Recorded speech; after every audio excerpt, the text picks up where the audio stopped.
Punxsutawney Phil isn't just well known to Pennsylvanians.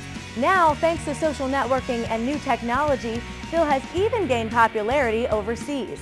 Jed Donahue has more. Since 1887 on February 2nd, thousands of revelers climb atop Gobbler's Knob to witness the prediction of Punxsutawney Phil, a groundhog with mythical ability of forecasting either an early spring or a lengthier winter. If Phil emerges and sees his shadow, there will be 6 more weeks of winter. If he does not see his shadow, then there will be an early spring. Now the Pennsylvania Department of Tourism is setting up social networks where people worldwide can be part of the action. The state has partnered with Foursquare, and people worldwide are now in the winter predicting business. Mickey Rowley, Deputy Secretary for Tourism, says Phil's march into the 21st century was inevitable. You know, it's a unique Pennsylvania thing. The people who I do business with, that run tourism for other states are always a little bit envious that on February 2nd, which is a really typically a slow news day, all the world, all of the United States is thinking about Super Bowl typically. We have this opportunity to get a lot of attention, something that makes you smile, that no one quite knows why it is, but they know that it is at least funny, if not fun. And we're happy to capitalize on that. And I hope we continue to capitalize on that. Last year when we announced Punxsutawney Phil was going to text his prognostication, 30,000 people signed up to get that prognostication. Who would have guessed? I think we thought maybe 1,500, maybe a couple thousand. 30,000 people wanted to hear from Phil on Groundhog Day, which is wonderful because we continue to talk to that following and continue to talk about Pennsylvania through our social media outlets. Rowley explains the way this could work if you log on at Foursquare/visit PA. This year, we're asking people to follow Foursquare, which is an online game on your mobile device. Check in anywhere in the world, shout, which is an element of the program, like Groundhog, and you will get this wonderful, take an image of the badge that you can earn by shouting Groundhog on Groundhog Day. And we're expecting to beat 50,000 participants. Rowley says the Gettysburg Battlefields, Hershey Chocolate, and the Little League World Series in Williamsport are among the state's top attractions that draw worldwide attention, with the most famous groundhog on the planet. For the center of it all, I'm Jed Donahue. Speaking of new technology, the world of gaming is constantly evolving, and the team of experts at the Electric Playground will get you up to speed on some of the newest, most exciting games of 2011.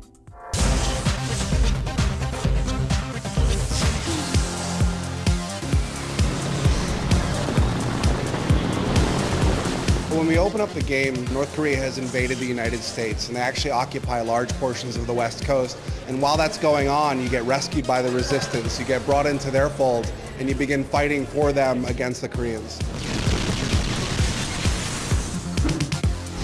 You play William Carter, you're an FBI agent. You're in charge of the XCOM organization, which is a special division of the FBI which is dedicated to unraveling the mysteries behind this deadly invasion of the US by an unknown force. We made a lot of improvements to core gameplay, legacy mode, online, and one of the big additions this year is a new single-player experience called Champion Mode, which is a first for us on Fight Night. It's gonna knock some people's socks off right from the opening bell. When you use your sword and every movement is precise and you see it replicated on screen, it just feels right. It's very rewarding to beat a boss. The way that the game looks is incredible, and the impact it has on somebody when they see it for the first time really gets people excited. The whip uses motion controls, and whatever angle you use the whip on, that's what you'll see on screen, and it's just pleasing to me to whip a bunch of enemies. This is a retelling of the entire Clone Wars era. We're actually going to start at the end of Attack of the Clones in the Battle of Geonosis and take you through both seasons of the animated series. You're going to be able to play through all of your favorite episodes, all your favorite characters from the classic films as well as the characters from the animated series. For all these years, you've seen the license through the panels of the comic book, or you've seen it on TV or the movies. So it's always been great, but you've been a spectator. You've never been able to be in it yourself. So this is your first opportunity to really be in the living, breathing DC universe.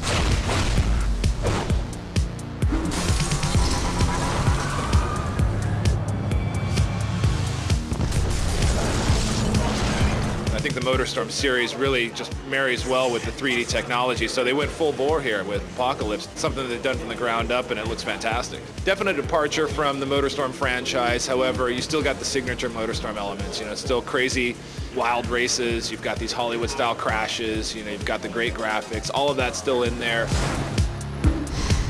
We've created all the tools that all the creators from Little Big Planet 1 could ever kind of dream of for needing to build their amazing ideas. So you can make all sorts of games. You can make top-down shooter games, RTS games, side-scrolling shooters. The whole game is just packed full of tools to create whatever kind of ideas, crazy ideas you can come up with. Oh, good. You're back. I thought maybe you'd try to escape without me. We really wanted to keep that same kind of elegance that the first game had, so we didn't want to add a bunch of buttons, we didn't want to add a bunch of new things. So instead what we did is we picked a bunch of really core game mechanics that work really well with Portals, and we built the game around that. So every time you're playing a puzzle, there's something new and exciting in that level, something that kind of makes you rethink how you're using your Portals. Well, I can't do it if you're watching. Padawan, come here, quickly. The training grounds are not safe today. One of the great things about the Old Republic is we get to go back into Star Wars history and we get to fill in all of that, like what did it look like, how did we get there, and let players tell their own stories. So with all the different classes having their own class stories, it really lets you for the first time be a hero and craft Star Wars history instead of living it as we already know it. Good to see another Padawan alive out here. Diablo 3 really focuses on 5 brand new hero classes who are going to face an impending invasion from Hal and try and protect all of humankind from this invasion and the resulting apocalypse that might follow. To see more of the Electric Playground, log on to WHVL.com for showtimes. Up next, our food expert Melanie Prosciutti will show you how to make a fun and spicy meal for the entire family.